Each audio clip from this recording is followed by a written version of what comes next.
Oke, kita mulai. Hari ini kita bakal kupas tuntas salah satu cerita paling legendaris dan paling cerdas soal Abu Nawas.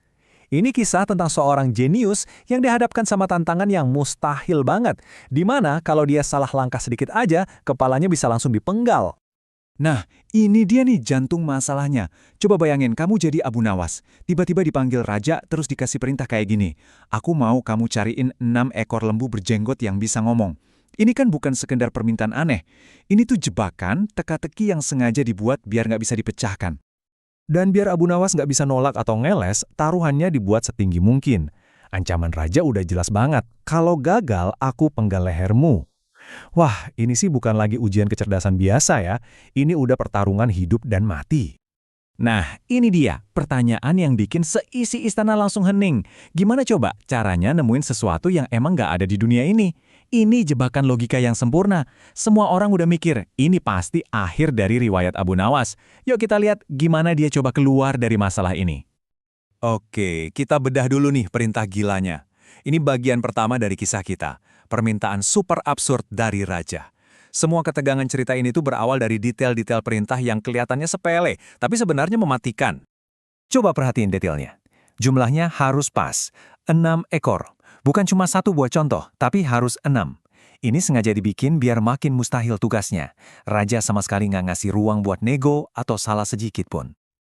Terus ditambah lagi nih bom waktunya, cuma 7 hari. Cuma seminggu buat ngelakuin hal yang mustahil. Kebayangkan tekanannya? Setiap detik yang lewat itu rasanya kayak selangkah lebih deket ke Agojo. Suasana di istana udah jelas banget. Semua orang udah pada pasrah dan bisik-bisik. Mampuslah kau Abu Nawas. Mereka kayaknya udah siap-siap nonton eksekusinya. Suasananya benar-benar tanpa harapan. Tapi, di tengah kepanikan itu, apa ya yang dilakuin Abu Nawas? Situasinya kelihatannya udah buntu kan? Nah, disinilah ceritanya jadi makin menarik. Kita masuk ke bagian kedua, 7 hari penuh misteri. Bukannya panik keliling pasar nyari lembu aneh, Abu Nawas malah ngelakuin hal yang paling gak terduga. Dia ngurung diri, mikir, dan diam-diam sebuah rencana yang super aneh mulai terbentuk di kepalanya. Jadi selama 6 hari penuh, Abu Nawas ini nggak keluar rumah sama sekali. Nggak ada tanda-tanda panik, nggak ada aktivitas apa-apa, cuma hening. Sementara seluruh kota ngegosipin dia malah tenang-tenang aja di dalam. Justru keheningan ini yang bikin makin tegang. Kira-kira apa sih yang lagi dia rencanain? Dan akhirnya, di hari ke-7, rencananya mulai jalan. Coba lihat langkah-langkahnya. Dia keluar rumah, nyari kerumunan pemuda, terus ngajuin satu pertanyaan yang super simpel. Hari ini, hari apa? Nah, dari situ, dia nahan 6 orang yang jawabannya salah. Aneh banget kan? Apa coba hubungannya ini semua sama lembu berjenggot? Dan sekarang, kita sampai di momen puncaknya. Waktunya udah habis. Abu Nawas balik lagi ke istana. Tapi dia datang bukan bawa 6 lembu, melainkan bawa 6 pemuda yang lagi kebingungan. Seisi istana nahan napas. Inilah saatnya pembuktian. Raja pun gak buang-buang waktu. Dia langsung nagih. Hei Abu Nawas, mana lembu berjenggot yang pandai bicara itu? Udah gak ada tempat lagi buat ngeles. Momen penentuannya udah tiba. Apakah ini bakal jadi akhir dari kisah Abu Nawas?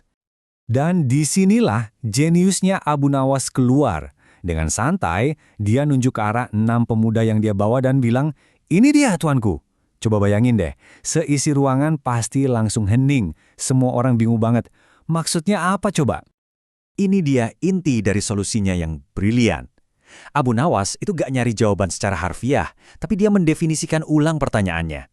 Logikanya, seperti yang bisa kita lihat, tajam banget. Manusia cerdas itu ya minimal tahulah hari ini hari apa. Nah, kalau ada pria dewasa yang udah berjenggot, tapi gak tahu hal sesimpel itu, kelakuannya lebih mirip lembu kan? Cuma bisa pelanga-plong. Dan inilah pukulan telaknya. Abu Nawas balik nanya ke raja dengan pertanyaan yang menjebak. Manusia atau hewankah mereka ini? Dengan argumen ini, dia secara cerdas memenuhi semua kriteria raja. Jumlahnya 6, mereka pria dewasa yang berjenggot, mereka bisa bicara, tapi karena kebodohan mereka, secara kilasan mereka ini setara dengan lembu. Raja benar-benar kena skakmat sama logikanya sendiri. Terus, gimana reaksi raja setelah dikadalin secara intelektual di depan seluruh isi istananya? Nah, ini membawa kita ke bagian terakhir, hadiah untuk sebuah kecerdasan. Bukti kalau akal itu bisa mengalahkan kekuasaan. Bukannya marah, raja malah takjub. Dia benar-benar terpukau. Dia sadar kalau dia baru aja dikalahkan, bukan pakai sihir atau tipu-tipu, tapi pakai logika murni yang gak bisa dibantah sama sekali. Raja ternyata sangat menghargai kecerdasan yang bisa memecahkan jebakan serumit itu.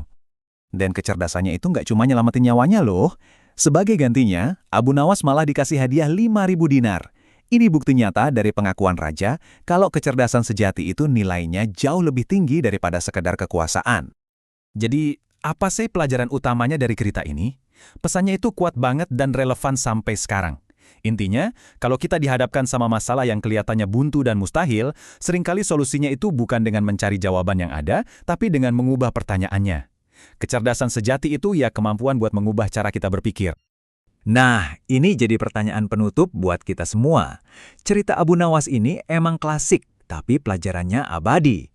Coba deh ingat-ingat, kapan terakhir kali dalam hidup Anda, sebuah jawaban cerdas atau sekedar mengubah sudut pandang berhasil mengubah segalanya? Coba pikirkan. Sampai jumpa di pembahasan berikutnya.